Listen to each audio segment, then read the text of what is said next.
Terus klik atas itu. Nah, udah ngomong. Assalamualaikum warahmatullahi wabarakatuh. Peace be upon you. Kayak itu ucapan salam dalam bahasa Inggris ya, anak-anak. Kalau dengar itu jawab peace be upon there. Okay, come back again in my lesson, English lesson. In this is special edition online classroom, yes. Okay. Good morning, all of my students. Allow me to make an introduction. My name is Mrs. Suhasri. You can call me Mrs. Hasri. I come from Serang. I live in Serang, Banten. Okay, our material today about advice and offers, also about models. Jadi materi kita pagi ini tentang ungkapan memberi nasihat dan meminta nasihat, ungkapan menawarkan sesuatu, dan kita belajar modal. Apa hubungannya ungkapan-ungkapan tersebut dengan modal? Hubungannya adalah kita menggunakan modal di dalam membuat ungkapan-ungkapan tersebut. Jadi kita menggunakan modal ketika membuat ungkapan tersebut. Nah, modal ini apa? Modal ini adalah kata bantu kerja atau juga kata kerja bantu. Dia ini kata kerja bantu yang membantu kata kerja tersebut agar maknanya lebih jelas. Jadi arti yang sesungguhnya itu lebih jelas. Jadi modal ini dapat membantu orang lain lebih bisa memahami kalimat kita ya. Nah, modal ini tidak akan merubah susunan grammarnya, tidak akan merubah, tidak akan merusak ya. Malah memperjelas. Berikutnya, giving advice and asking advice. Giving advice, memberi nasihat, and asking advice, meminta nasihat. Di sini ada banyak contoh. Ya, Ibu jelaskan satu saja dulu. You should do some exercise. Di sini kata-kata the underlined word are modals. Kata-kata yang di garis bawah ini adalah modals di sini. Nah, modal di sini yang pertama, you should do some exercise. Kamu seharusnya latihan. Kamu seharusnya melakukan latihan. Karena ada kata should, jadi di sini artinya lebih jelas ya. Harus gitu kan, lebih jelas. Nah, di sini you should do some exercise ini contoh memberikan nasihat ya, memberikan nasihat. Nah, sedangkan kalau seperti contoh what is your advice? Apa nasihatmu? Nah, ini namanya meminta nasihat ya.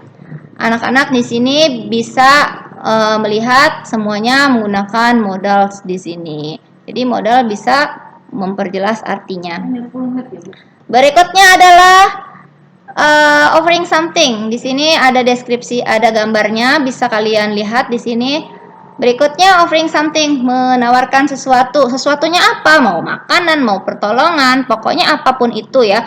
Anak-anak bisa menggunakan modal can atau modal would atau juga bisa modal could.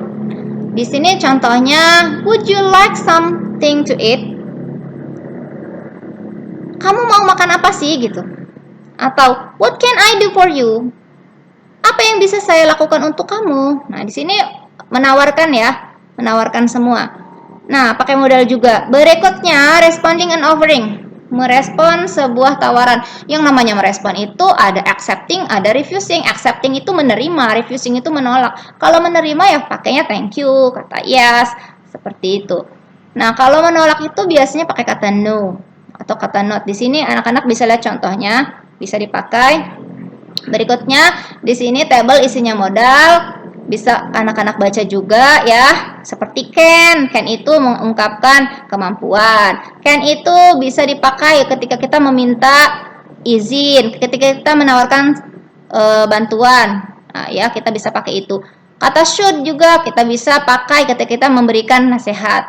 Ought bisa kita pakai ketika kita memberikan nasihat juga, atau would bisa kita pakai ketika kita request or offer, meminta atau menawarkan. Berikutnya, should di sini ya. Should di sini dipakai untuk membuat rekomendasi atau ketika kita mau memberikan nasihat. Ada di sini anak-anak. Ibu cukup bahas satu saja ya. Di contoh nomor 2 yang pendek aja, you should focus more on your family. Ini masuk ke dalam jenis advice. Kata should di sini ke dalam kalimat ini adalah kalimat yang memakai kata modal should. Di sini dia ini menunjukkan nasihat. Kamu seharusnya fokus kepada keluargamu. Karena ada kata modal should di sini, maka terlihat artinya lebih jelas ya. Tapi ketika kata should kita hapus, artinya rada kurang bisa dipahami. Jadi kurang apa ya? Tidak seperti memberikan nasihat gitu. Tapi ketika kita meletakkan kata should, maksud orang itu memberi nasihat ke kita kelihatan. Berikutnya adalah kata can, sama seperti tadi penjelasannya ya per kalimatnya. Can di sini digunakan untuk mengungkapkan kemampuan, kesempatan, minta menawarkan izin, mengungkapkan kemungkinan atau ketidakmungkinan, sama saja ya. Bisa dilihat di sini seperti nomor 1, I can ride a horse. Ini menunjukkan kemampuan atau ability. Saya dapat menunggang kuda. Berarti mampu kitanya naik kuda. Ya. Berikutnya ini rumus, anak-anak bisa baca di sini. Pasti nggak bingung lagi dong kalau kelas 2 ya tentang rumus ini. Yang pertama positif, yang kedua rumus negatif, yang ketiga di sini rumus interrogatif atau kata tanya.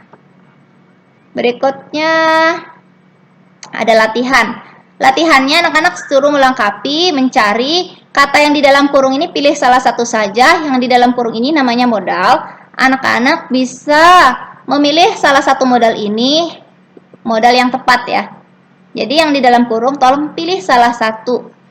Jadi isinya harus satu saja ya. Berikutnya di sini Bu kasih the meaning, anak-anak bisa baca artinya di sini.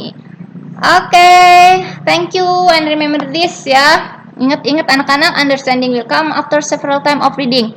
Jadi paham itu datang kalau kita sudah berulang kali membaca. Kalau baru satu kali baca, satu kali kita mendengarkan, belum paham, ulang lagi, insya Allah akan paham. Oke, sampai di sini dulu. Assalamualaikum warahmatullahi wabarakatuh.